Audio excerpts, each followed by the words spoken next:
வாஸ்து சாஸ்திரி சொல்றவர்களுக்கும் தர்ம சங்கடம் வருமா? ஐயா, வாஸ்து சாஸ்திரம் சொல்றவங்களுக்கும் தர்ம சங்கடம் வரும். இதை ஒரு உதாரணமாக சொல்றேன். அதுக்கப்புறம் ஏன், என்ன, எது எல்லாமே சொல்றேன்.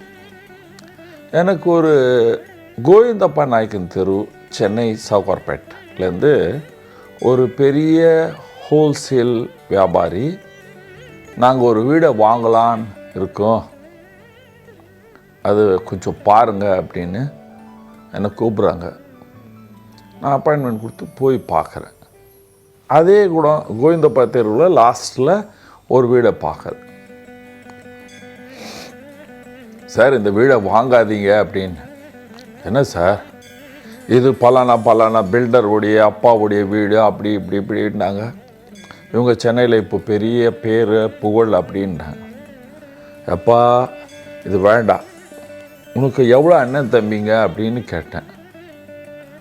நாங்கள் 4 பேர் அப்படின்றோம். ஓஹோ, 2வது தம்பி எங்கே இருக்காரு அப்படின்னு கேட்டேன்.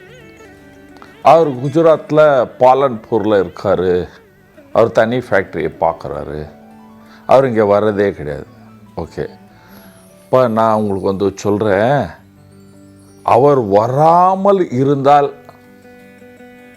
இந்த வீடு உங்களுக்கு சரியாக இருக்கும். அல்லது லாஸ்ட்டு தம்பி எங்கே, அவரும் ஊரில் இருக்கார், ஆனால் அவர் ஊரில் இருந்தார், இறந்துட்டார் அப்படின்ட்டாங்க.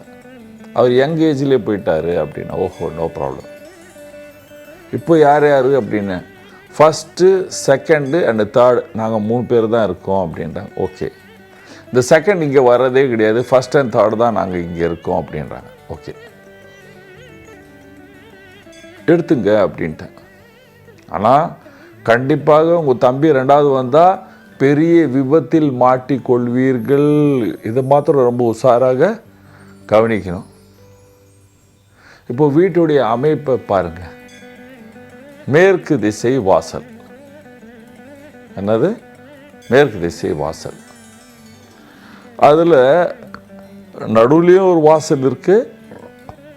மேற்கு திசையில் ஒரு பேசேஜ் மாதிரி போய் அப்படி டேர்ன் பண்ணுற மாதிரியே வாசல் இருக்குது. உள்ளே போகிறதுக்கு அப்புறம் அங்கே தாம்மா விஷயமே இருக்குது. இந்த பேசேஜ் போகிறோம் இல்லையா, அது தென்கிழக்கு வரைக்கும் இருக்குது. ஆனால் தென்கிழக்குலேருந்து ஒரு 6 அடி முன்ன, எவ்வளோ, 6 ஃபீட்டுக்கு முன்ன அங்கே ஒரு பெரிய கிணறு இருக்குது. பெரிய கிணறு இருக்குது. அதை பார்த்து, ஹே பகவானே அப்படின்னு. அவ்வளோதான். நான் சொன்னேன், பார்த்தேன், வந்துட்டேன். 1 வருஷம் பொறுத்துட்டு அவர் அழுதுக்குனே தீபாவளி நேரத்தில் எனக்கு ஃபோன் பண்ண, ஐயா அப்படின்னு. என்னப்பா அப்படின்னு. எங்கள் அண்ணன் இறந்துட்டார். யார்? லாஸ்ட்டு தம்பியா? ஆமாம். என்னப்பா? இல்லை, அவர் பாலன்பூர் ஃபேக்ட்ரியிலேருந்து இங்கே இருந்துட்டார். அந்த ஃபேக்ட்ரி ஓடலை, இங்கேருந்து ராஜஸ்தான் போனார், ரோடில் ஆக்சிடெண்ட் நடந்தது, இறந்துட்டார்.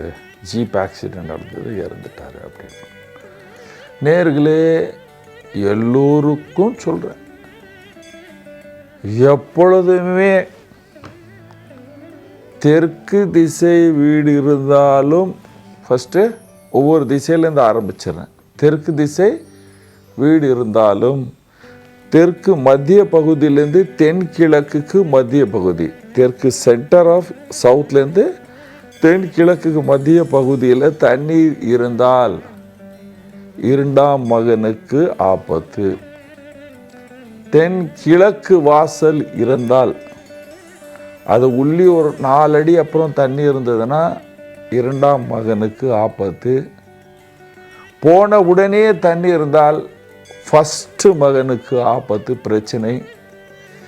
வடகிழக்கு டோர் இருந்து தென்கிழக்கில் தண்ணீர் சம்பு, கிணறு, போரிங் இருந்தால் அடிக்கடிக்கு விபத்துகள் நடக்கும். வடமேற்கு, மேற்கு, வடக்கில் எங்கே டோர் இருந்தும் தென்கிழக்கில் தண்ணி இருந்தால் பிரச்சனை. வடக்கோ கிழக்கில் டோர் இருந்து தென்மேற்கு சவுத் வெஸ்டில் கிணறு போரிங் இருந்தால் பெரிய பிரச்சனை, பெரிய விபத்து வந்து சந்திக்க வேண்டிய நிலைமை இருக்கும். அந்த பையன் போன பிற்பாடு வீட்டை ரிப்பேர் பண்ணுறாங்க. ஏன்றா இவர்கள் எல்லாருக்கும் 2 3 வாரிசு இருக்குது. திரும்பி கூப்பிட்டாங்க. அப்பயே சொன்னேனப்பா, அப்பயே கேட்டிருந்தா என்னப்பா இது மணி. அப்பொழுது என்ன, தெய்வ பிரம்மாவுடைய வார்த்தையை நம்மெல்லாம் மாற்றி எழுத முடியாதுப்பா, எவ்வளோ பரிகாரம் செஞ்சாலும். பிரம்மா எழுதுனது நமக்கு அனுபவிச்சே தீரணும். அதனால் வாஸ்து சொல்கிறவங்களுக்கும் பிரச்சனை இருக்குது. நேயர்களே, நீங்கள் எல்லோரும் சுகமாக வாழ வேண்டும் என்றால், வீட்டில் பிரச்சனை இல்லாமல் வாழ வேண்டும் என்றால், இந்த தெற்கு திசையை ரொம்ப கவனித்து அதில் தண்ணீர் வராமல் வீடை கட்டுவீர்கள். சந்தோஷமாக வாழ்வீர்கள். நன்றி, வணக்கம்.